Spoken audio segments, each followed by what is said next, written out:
This video starts with page 304 and goes to 316. How do you stay humble? Where do you begin developing a more open and test-oriented mindset? By flipping the earlier examples. 1. To avoid thinking you're superior to others, deliberately seek others' ideas for improving anything you do. If you could improve on my idea, how would you go about it? Ask this question enough, and you'll discover so many holes in your thinking. Any sense of superiority begins to melt away in the harsh light of truth. Learning is the anvil of which humility is forged. If you find that your thinking is not being challenged enough, or your growth has topped out, hire a coach, trainer, or therapist. Yes, hire someone. Sometimes your immediate peer group can't see beyond their knowledge of you. Sometimes they're not qualified or available to help you through a specific challenge or a period of your life, Professionals can help you explore issues, find clarity, and leverage proven tools for growth. If you like the listing of certified professionals in this topic, visit highperformerinstitute.com. If you can't hire someone, find a mentor and call or meet with them at least twice each month. Consistency is receiving feedback is the hallmark of consistent growth. 3. To avoid thinking you automatically deserve people's admiration or compliance just because of who you are, where you came from, or what you've accomplished, remind yourself that trust is earned through caring for others, not bragging about yourself. Challenge yourself to ask people more questions about who they are, where they come from, what they want to achieve. Before interacting with others, tell yourself, I'm starting from scratch with this person. If this were my first date or interaction with them, what questions could I ask to learn more about them? Do you like cheese? What kind? Okay. 4. Instead of believing that people don't understand you and that they're to blame for the fights and failures in your life, take ownership of your actions by reflecting on your role. After conflict, ask yourself, am I distorting the situation in any way to make myself feel like the misunderstood hero that I am? Am I spinning a story to make myself feel better? Am I trying to make an excuse or play victim to protect my ego? What were my actions that contributed to the issues at hand? What might I not know about this person or their situation? Keep a practice for reminding yourself of your blessings. Gratitude and humility have been shown to be mutually reinforcing. Meaning the more grateful you are, the more humble you feel, and the more humble you feel, the more grateful you are. These suggestions will help keep you humble, effective, and respectful. That's how you sustain success, and that's how you build a life you can be proud of. One last point of superiority, from a leadership point of view. Not all high performers who spoke of failing to maintain their degree of success blamed an internal perception of superiority. They didn't all say they began thinking they were separate from or better than others. The issue for them was that other people started viewing them as acting superior. The high performers got so good, they simply disengaged from others because they truly didn't think they needed help. They didn't engage, and an assumption of aloofness and superiority grew to fill that attention vacuum. Never forget, people can perceive you to be superior-minded when you don't engage with them. Even if it's not your true intent or spirit, that's just one more way the above suggestions will help you maintain the truth and the perception of being humble and engaged leader. Performance prompts. 1. A recent situation where I found myself being overly critical or dismissive of others was. 2. The thoughts I had about myself in that situation others involved were. 3. Had I reimagined the situation from a more humble and appreciative view, I probably would have realized. 4. The best way I can remind myself that everyone is dealing with difficulties in life and that we're all more alike than we are different is. Trap 2. Dissatisfaction. Be satisfied with success, even in the smallest matter, and think that even such a result is no trifle. Marcus Aurelius. I was standing alone in the dark backstage, and a terrible anxiety set in. A famous musician was out front, repeatedly telling the audience of thousands, "Never be satisfied."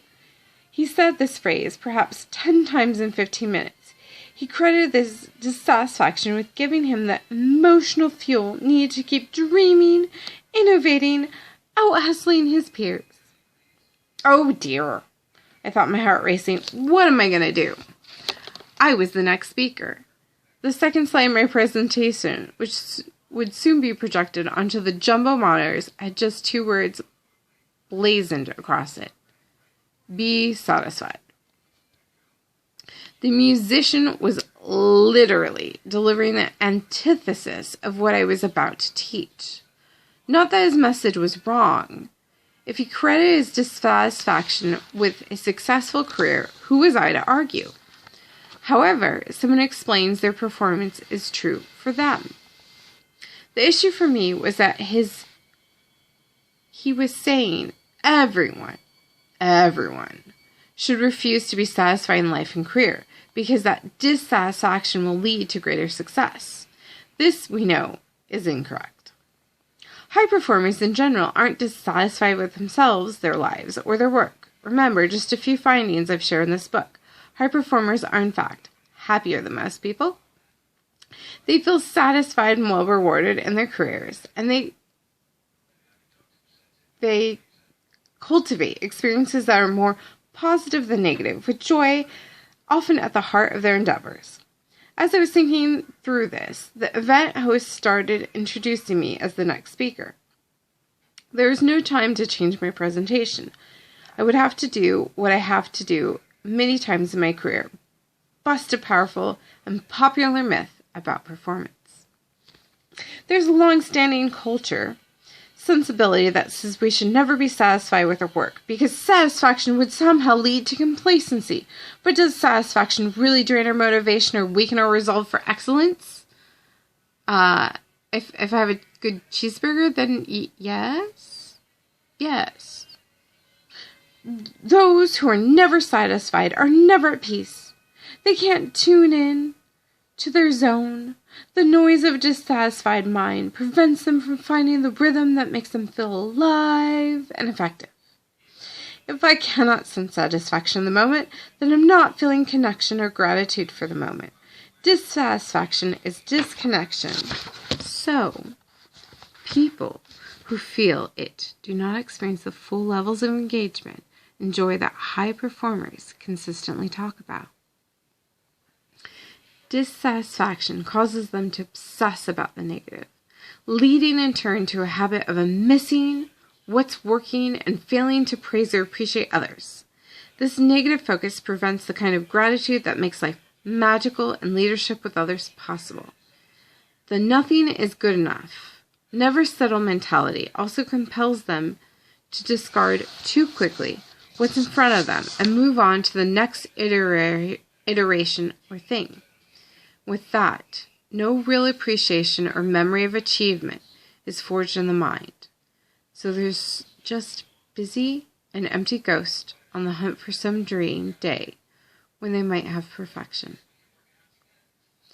Ultimately, the dark, exhausting, negative emotional prison that is constant dissatisfaction stops performance. Perennial dissatisfaction is the first step on the path to misery. The never settle, unhappy striver mentality is akin to what researchers call maladaptive perfectionism. This is the kind of perfectionism in which you have high standards, often a good thing, but are always beating yourself up for any imperfection, a bad thing. This can cause such high cognitive anxiety over making mistakes that ultimate performance is all but impossible.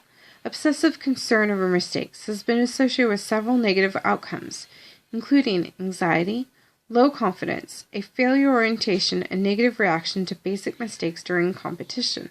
And the kicker is that no matter what you do or what you achieve, you'll always be dissatisfied. It's a miserable loop to be caught in, and that's why, as the research shows, it is often related to depression. If dissatisfaction is so detrimental to performance, why do so many people think you have to be dissatisfied to succeed? Because it feels natural and automatic. It's easy to be dissatisfied because noticing what's wrong in a situation is a habit of evolution, often called the negativity bias. This never-ending scouting for errors and anomalies helps our species survive.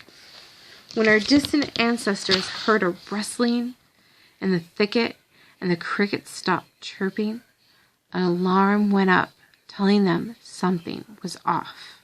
That's a good thing. But if over-applied in modern daily life, this same impulse doesn't help us survive.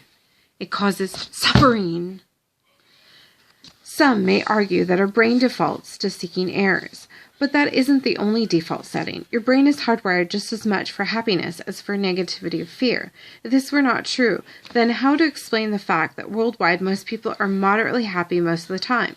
Our natural tendency is to seek positive emotions and experiences. When we do, and it enhances our learning and our ability to see new opportunities. It also leads to flow states that make for superior objective performance outcomes.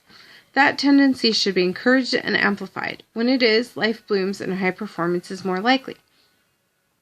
The reason I push so hard against the never be satisfied credo extends beyond the empirical research. Simply, this thinking has little to no practical value because the emphasis is in the wrong area. It is pointing in a statement rather than a positive direction. When you speak to people who are fond of that instruction and you ask them to turn in a positive takeaway, they say such things as, stay motivated, notice what's not working and improve it, care about perfecting the details, set your sights on the biggest goal as you grow, keep moving forward. The truth is you can do all these things and still be satisfied. Seeking excellence and experiencing satisfaction are not mutually exclusive. Being satisfied, then, doesn't mean settling.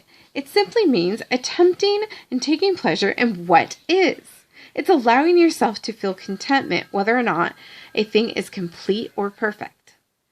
For example, as I write this book, I'm satisfied even though I'm trying to make it better, even though I'm just weeks from deadline, even though I'm not sure how it will turn out. As I shoot my videos, I'm satisfied even though I know I could do better with more time or practice, and that no matter what I do, plenty of people won't like the results.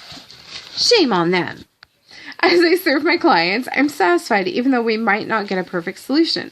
This sense of satisfaction doesn't mean I have everything figured out. It doesn't mean I don't care about the details or push the boundaries and cheer everyone to get better and better. I've just made what I consider a simple choice in life, to be satisfied, strive, rather than a dissatisfied curmudgeon. Whistle while you work, or grit your teeth and huff your puff. It's a choice. But how to respond to those who say, Brendan, I've become pretty successful even though I'm perennially dissatisfied. I simply say this, your path ahead doesn't have to feel so negative anymore. And if you allow dissatisfaction to be your approach, your cross, your brand, then odds are you will soon see your performance lag. We all need payoff of satisfaction and fulfillment at some point. If you keep cheating yourself of it, then that neglect will be your Achilles heel. Let's be honest, perhaps dissatisfaction wasn't really what made you good in the first place. What are you correlating with your success may not be the cause. What if it was an eye toward detail, a deep passion or hunger to inspire others to grow that really drove you all those years? What if you're simply practicing one of the high-performance habits without knowing it? I ask this too because often we give credit to the forefront negative emotions and experiences in life and miss the real causes of success. It's like when someone says, I'm successful because I sleep only 4 hours a night. No, the lack of sleep isn't what made you successful. 50 years of sleep science proves that you are cognitively impaired, not optimized. You succeeded despite being sleep deprived because other positive attributes compensated for the deficit. In the same vein, I suggest that dissatisfaction was not the strength that helped you climb. I know that no matter what I do, I can't win an argument here if you believe that dissatisfaction has helped you succeed. But maybe I can invite you to consider the possibility that it might feel better if, once in a while, you let yourself enjoy more moments. Pat yourself on the back. High five a team for a good effort. Recognize that you're okay and things are going your way. When you can be in the moment and satisfied with what you're doing, you can access greater flow and potential. People around you will enjoy and appreciate and recommend you more. That sounds like more work. Soon, in the place of all that dissatisfaction, will be a sense of real connection and play. When that happens, you'll reach an entirely new level of mastery and performance. People who feel a sense of play, not dissatisfaction, perform better in almost every field of endeavor. Play is not indulgent. It's crucial to creativity, health, healing, and happiness. Flow and play are gateways to mastery, so don't fret. You won't lose passion by feeling better. All these points are even more important if you're a leader. Allowing greater satisfaction as you strive isn't just about how much better you can feel. It's also about how others feel about you. No one wants to work with someone who's perennially dissatisfied with themselves or others. We found that leaders who are always stuck in error detection mode and forget to celebrate the small wins also consistently fail to acknowledge progress. Praise the team, encourage reflection, and champion other people's ideas. In other words, they're not exactly a joy to be around. That's why I warn high performers, if you become habitually dissatisfied, it's going to destroy your influence with others, and as you know, influence is critical to your long-term success. So how can you avoid performance-sapping dissatisfaction? I suggest a big-picture reminder. Life is short, so to decide to enjoy it. Instead of discontent, bring joy and honor to what you do. I promise you'll start feeling more alive, motivated, and fulfilled. If it's hard to imagine a life free from dissatisfaction, you can at least start edging it out with tactical daily and weekly practices that help you appreciate life's blessings more often. This is especially true if you slid from performance dissatisfaction into self-loathing. If that's the case, it's time to make peace with yourself. You've been through enough. Yesterday did not make it through last night. This morning's sunlight belongs to a fresh new day. In this moment now, you can breathe deep. And finally, after all this time, give yourself love and appreciation. To help you on this journey, try this. Start journaling at the end of each day. Write down 3 things that went well or better than you expected that day. Write any progress or blessings that you feel grateful for. This is just simple but essential advice to keep our high performer performing high. Start noticing what's going well. Appreciate your blessings, enjoy the journey, and record your wins. Get your family or team together once a week for no other reason than to talk about what's working, what people are excited about, what difference your efforts are making in real people's lives. Start meetings by asking others to share one great thing that has happened that can give the team a sense of joy, pride, and fulfillment. These are simple steps, but they will matter to the people you love and lead. I remember finishing my presentation that day, the one where I had to carefully correct the famous musician's assertion that never be satisfied was a mentality the entire audience should adopt. I cautiously walked backstage, imagining that if he's still there, he'd be upset. And he was. There the musician stood, arms crossed. He said, "I heard your talk." "I'm sure quite satisfied then." I laughed sheepishly. "Yes, I try to be, but I hope that doesn't upset you. I try not to negate your message about how it's so important to always strive to keep getting better. Were you at least satisfied with your talk? The audience seemed to like it." "No," he huffed. "I'm not satisfied. I don't think I should be, or you should be. I have the humility to know I can do better." I replied, I agree. We can all do better. The only path I've seen that works long term is to begin enjoying what you're doing, which you seem to. You love what you're doing, right? Yes, I do. And you told the audience that you feel you're on the path you're meant to walk in life. Yes. Okay, then. Don't you feel fulfilled? He thought about it for a moment and said, I suppose not yet. Then what? I asked. If you love what you're doing and you feel you're on the right path, when do you just get to feel good about that for a moment? He unfolded his arms. Good question. Who knows? Soon, maybe. 3 months later, the tabloids reported he had checked himself into a depression treatment center.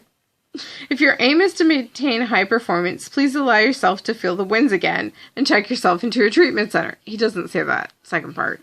He just says, feel the wins again.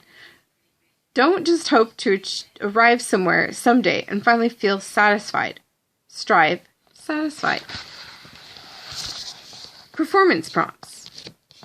The areas of my life I've felt consistently dissatisfied with include 2. Some good things that have also happened in those areas include 3.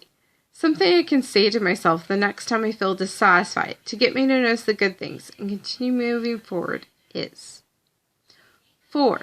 Someone who probably sees me dissatisfied more than I want to is 5. If I were going to inspire that person to believe you can enjoy life as you work hard and succeed, I would have to change these behaviors. Trap. 3. Neglect. If things are not going well with you, begin your effort at correcting the situation by carefully examining the service you're rendering, and especially the spirit in which you're rendering it. Roger Babson. Neglect, like the other traps of superiority and disappointment, sneak up on you. You don't say to yourself, I'm going to neglect my health, my family, my team, my responsibilities, my real passion, and dreams. It's more that passion or busyness blinds you to what's important just long enough for things to fall apart. Often then, it's not what you do that unseats you from your high performance, but what you don't do.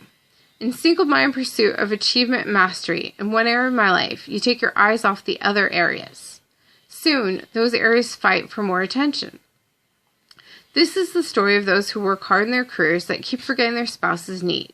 Soon the marriage is in turmoil. The high performers feel awful and the performance declines. Switch this example out with neglect of one's health, children, friendships, spirituality, or finances, and you still have the same story. Obsession in one area and life hurts another area, setting off a negative cascade of events and feelings that eventually unseats the high performer. Again, no one intends to neglect important parts of their life over the long term. Or at least not the high performers I've interviewed who failed to maintain progress. In fact, most shared a sense of surprise that things ever got so out of hand. I knew I was juggling too many balls, they often say, but I hadn't realized it was so bad until. It's the last word. Until. I can't describe how many times I've heard that word emphasized with a tone of pain and regret. I want you to avoid this fate. The good news is, it's tactically easy to avoid neglect. The bad news is, it requires a difficult and often dramatic mental shift. Before I share the how part, let me share 2 distinctions about why high performers neglect something important to them in the first place. In conducting my interviews, what I found fascinating was that high performers don't blame their neglect on the same things as underperformers. Underperformers often blame other people or lack of time. I didn't have enough support, or I couldn't do everything, and something had to give. There just aren't enough hours in the day to do it all. No doubt we could all justify the neglecting parts of lives for these reasons. It's just that high performers rarely do. Instead, when they reflect on a time when they neglected something and it hurt their performance, they place most of the blame on their own shoulders. They take responsibility. Neglect was a shortcoming of their own. Their explanation for neglect, I found, can be categorized into 2 areas: obliviousness and overreaching.